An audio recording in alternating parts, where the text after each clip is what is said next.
Water filter companies are terrified of this video because I'm about to show you the one chemistry trick they've spent millions making sure you never learn. It's so simple, so cheap, it almost feels illegal. And yet somehow it outperforms their $250 flagship product. Your body is basically a salt water machine. But here's the cruel joke. It can't handle actual salt water. Drink a liter of ocean water and your kidneys panic. They need to flush out all that salt. The problem? They'll burn through 1.5 liters of water just to process the 1 liter you drank. You're losing half a liter every single time. That's not hydration. That's a scam your own body is running on itself. The ocean sits at roughly 3.5% salt concentration. Your kidneys? They max out at around 2%. The math doesn't work. It never will. Pirates learned this the hard way. And by hard way, I mean watching their crewmates literally lose their minds. See, severe dehydration doesn't just make you thirsty. It makes you crazy. Sailors who gave in and gulped seawater would start hallucinating within hours. They'd see land that wasn't there, attack their own shipmates, scream at clouds. Then they'd die, usually within 3 to 4 days. Here's what gets me, though. A person drinking nothing at all would actually survive longer than someone drinking seawater. Let that sink in. The ocean, covering 70% of our planet, is basically liquid poison for humans. This is why freshwater barrels became more valuable than gold on pirate ships. I'm not exaggerating. Crews mutinied over water, murdered over water. A captain who couldn't keep his men hydrated wouldn't stay captain for long, but pirates weren't stupid. They developed systems, clever ones, cheap ones, and the main technique they used? It's the exact same chemistry sitting inside that expensive filter under your sink right now. The difference is they paid almost nothing for it. Oak barrels weren't just containers, they were life support systems wrapped in wood. Here's what most people don't realize. A properly built barrel, lined with tar or wax inside, could keep water drinkable for 6 months straight, sometimes longer. No refrigeration, no chemicals, just clever craftsmanship from guys who never heard the word bacteria. And pirates? They prioritized stealing water barrels over gold. I know, sounds insane, but think about it. Gold can't keep you alive when you're 800 miles from the nearest island. A full water barrel absolutely can. The curved shape wasn't accidental either. Round barrels roll, square containers don't. Try moving 2 tons of water across a pitching deck with boxes. You'll understand why Coopers got paid more than most sailors. These barrel makers were basically the engineers of their era.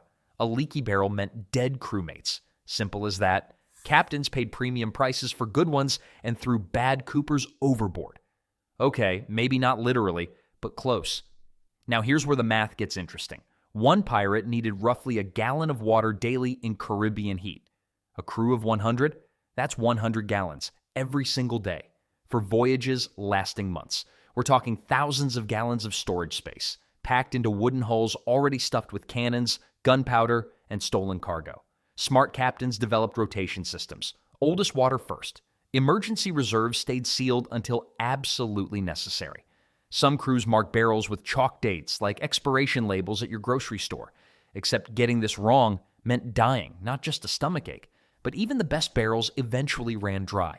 And when they did, pirates turned to something falling right out of the sky. For free. Rainwater, nature's free distilled water, falling straight into your lap. Pirates figured this out fast. Those massive canvas sails weren't just for catching wind. During tropical storms, they became giant collection funnels. Water poured down the fabric, channeled into gutters, and flowed directly into waiting barrels below. The chemistry here is beautiful. When ocean water evaporates, it leaves all that deadly salt behind. What comes down is pure. 0 sodium, minimal bacteria. Basically the same stuff you'd get from an expensive distillation machine. Except this machine covered the entire sky, and here's where things got a little weird. Crews would strip completely naked during downpours, not for fun. Well, maybe a little for fun, but mainly to scrub weeks of crusty salt deposits off their skin. Salt buildup caused painful sores. Infections followed. So a good rainstorm was basically a free spa day with unlimited refills. A decent Caribbean storm could completely refill a ship's water supply in under 2 hours. 2 hours! That's faster than waiting for your kid to finish a soccer game. And way more useful. Smart crews didn't waste a single drop. They stretched extra tarps between masts, creating additional catchment areas. Some captains kept special collection gear stored specifically for storm duty. When those clouds rolled in, everyone had a job. But here's the problem nobody mentions. What happens when the rain stops? Becalmed ships in dry seasons sometimes went 3 weeks without a single drop falling. 3 weeks of hot Caribbean sun, shrinking water reserves, growing desperation. That's when pirates needed backup plans, filtration systems that didn't depend on weather, and the solution they built from burnt coconut shells? It's embarrassingly similar to that fancy filter sitting on your kitchen counter right now. Burnt coconut shells. That's it. That's the secret. Pirates would torch coconut husks until they turned jet black, then crush them into rough chunks. This charcoal went into a wooden box lined with cloth. Add a layer of sand on top, some gravel at the bottom. Pour nasty, green-tinged water through the top. What came out? Surprisingly drinkable. Here's the chemistry that makes this work. Charcoal is absolutely riddled with microscopic pores, millions of them. When water passes through, contaminants physically stick to these tiny surfaces. Scientists call it adsorption, not absorption. Adsorption. The gunk clings to the carbon like your uncle clings to conspiracy theories at Thanksgiving dinner. And this same process, it's happening right now inside that fancy filter sitting on your kitchen counter. Seriously, crack open a Brita cartridge sometime. You'll find activated carbon inside. Essentially, the same stuff pirates made from beach debris 300 years ago. The main difference is yours comes in cute plastic packaging with a replacement reminder sticker. Total material cost for the pirate version? Maybe $5. Your modern equivalent runs $250 plus ongoing cartridge fees. Chemistry doesn't care about marketing budgets. Now, the charcoal needed replacing every few weeks. No big deal. Caribbean islands had coconut palms everywhere. Free refills growing on trees, literally. But here's what the charcoal couldn't do. It grabbed parasites, removed sediment, pulled out organic compounds that made water taste like something died in it. Great stuff. However, certain bacteria slipped right through those tiny pores, too small to catch. Pirates needed a backup method, something that killed what the filter missed. Turns out the ship's cook was already running that operation, and nobody even realized it. The ship's cook wasn't just making hardtack and salted pork. He was running a sterilization operation without even knowing it. That galley fire never went out. Couldn't afford to let it die. Relighting flames on a wooden ship bouncing across waves was basically playing Russian roulette with everyone's lives. So the cook kept his coals burning around the clock, and here's where it gets clever. Captains figured out pretty quickly that water boiled in the cook's pot tasted different, cleaner. Crews who drank it got sick less often. Nobody understood why.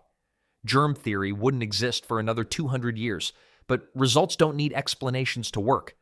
1 minute of boiling at sea level kills 99.9% of everything trying to murder you.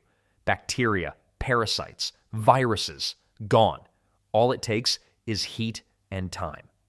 The cook became an accidental lifesaver. His job description said, feed the crew. His actual role, keep 60 men from dying of dysentery before reaching port. Now, boiled water has a problem. Tastes like cardboard, flat, lifeless. The boiling process strips out dissolved oxygen, which is apparently what makes water taste refreshing. Who knew oxygen had a flavor? Pirates solved this the way they solved most problems. Alcohol. Mix that boiled water with rum. Suddenly, nobody complains about flat taste. The rum masked everything wrong while the boiling had already handled the microscopic assassins. 2 purification methods, 1 cup, 0 understanding of why it worked. But here's where things get interesting. That rum wasn't just hiding bad flavors, it was doing something else entirely.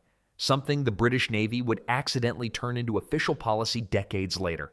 The cook handled bacteria. The rum? That's a whole different story.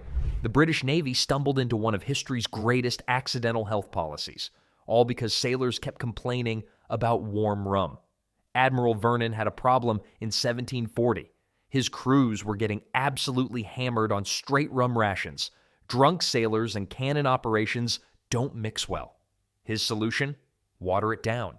2 parts water to 1 part rum, served twice daily. He had no idea he just invented a purification system. Here's the thing about alcohol. At concentrations above 10%, bacteria basically pack their bags and leave.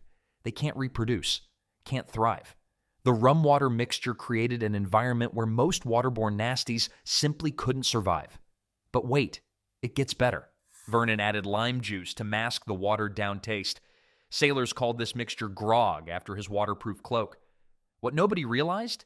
That lime juice was simultaneously preventing scurvy by providing vitamin C. One drink, 3 problems solved. Zero scientific understanding of why. Pirates had been doing something similar for decades. Half a pint of rum daily, stretched with ship's water. They weren't thinking about bacteria or vitamins. They just noticed crews drinking grog stayed healthier than crews drinking plain stored water. Modern laboratory testing actually confirms this works. Alcohol-water mixtures remain safer for longer periods than plain water stored under identical conditions. The pirates were running controlled experiments without the lab coats. My grandfather used to say good medicine should taste bad enough that you know it's working. Grog flipped that completely. Medicine that tasted good enough that crews actually wanted their rations. Funny how that works sometimes. Now, grog handled bacteria beautifully on the ship. But what happened when pirates ended up stranded on islands with nothing but sand and desperation? Turns out they had a trick for that, too. Imagine getting dumped on a beach with nothing but the clothes on your back. No rum, no barrels, just sand, sun, and a slowly killing thirst. Pirates actually planned for this nightmare. The solar still might be the clever survival trick nobody talks about anymore. Here's how it worked. You dig a hole in the beach, maybe 2 feet deep. Toss in some leaves, green vegetation, anything with moisture. Place a coconut shell or container at the bottom center. Then stretch cloth or canvas over the entire pit and weigh down the edges with rocks. The magic happens next. Sun beats down on that covered pit all day. Temperature rises. Moisture from the soil and vegetation evaporates upward, but it can't escape because of the cloth cover, so it condenses on the underside of the fabric. Now here's the clever bit. You place a small stone in the center of the cloth, creating a low point directly above your container. The condensed water droplets roll downhill and drip right into your coconut shell. Pure, drinkable water. 0 salt, 0 bacteria. About 1 quart per day per setup. Blackbeard's crew supposedly taught this to every new recruit. Standard training. Because marooning wasn't just a threat captains made, it actually happened. And the difference between dying in 3 days versus surviving for weeks came down to knowing this one trick. Modern survivalists still use this exact method. They've swapped canvas for plastic sheeting. That's literally the only upgrade in 300 years. Total cost today? Maybe $5 at any hardware store. But solar stills only work when you're stuck on land. What about finding fresh water before you ever got stranded? Pirates had maps for that. Secret ones. Pirates didn't just stumble across fresh water. They hunted it like treasure. Every Caribbean island hides springs and wells. Fresh, clean water bubbling up from underground limestone. The locals knew exactly where to find them. And pirates? They paid attention. Some captains kept personal notebooks more valuable than any treasure map. Page after page of watering holes, latitude, longitude, landmarks, and most importantly, which ones the Spanish Navy watched. Here's how a typical raid worked. Anchor offshore at night. Send 3 longboats loaded with empty barrels. Row in silent. Fill up at a known spring. Row out before dawn. Sounds simple, right? Well, the Spanish weren't stupid. They figured out pretty quickly that pirates needed water just like everyone else. So they started posting soldiers at the most popular springs, basically running a trap at the water cooler. Smart captains countered this by cultivating relationships with indigenous communities. Trade some European cloth or metal tools, get access to hidden springs the colonizers never found. Everybody wins, except the Spanish, obviously. The geographic knowledge these pirates accumulated was genuinely impressive. We're talking mental databases covering thousands of miles of coastline. Which islands had reliable springs? Which went dry in summer? Which ones tasted like sulfur? Important details when your crew's lives depend on it. I've looked at reproduced pirate journals. They read like really intense travel guides. Good spring behind Third Palm Grove. Watch for crocodiles. Practical advice, honestly. One successful watering raid could extend a voyage by months. That's the difference between limping home broke or hitting 3 more merchant ships, but springs only help when you're near land. What about those desperate moments at sea when every barrel runs dry? Turns out, pirates found water in the strangest place. Morning on a pirate ship smelled like salt and desperation. But it also brought something else: free water, literally hanging in the air. Here's the trick nobody talks about. Tropical nights cool the air enough that moisture condenses on every surface: decks, railings, rigging, even cannon barrels. By dawn, a ship could be dripping wet without a single raindrop falling. Smart crews didn't waste it. Sailors would drag clean cloths across those wet surfaces right at first light, wring them out into buckets, repeat across the entire deck. Sounds tedious, right? Well, tedious beats dead. And here's the clever bit. Metal surfaces collected way more moisture than wood. Those massive iron cannons weren't just weapons. They were basically giant dew magnets sitting on deck. I love this detail because it's so practical. You've got these instruments of destruction doing double duty as survival tools. My grandfather would have called that efficiency. The water collected this way contained zero salt. None. Because dew forms from humid air, not from seawater spray. Chemically clean drinking water appearing overnight like magic. Now, was this enough to sustain an entire crew? Absolutely not. A good morning might yield a few gallons across a large ship.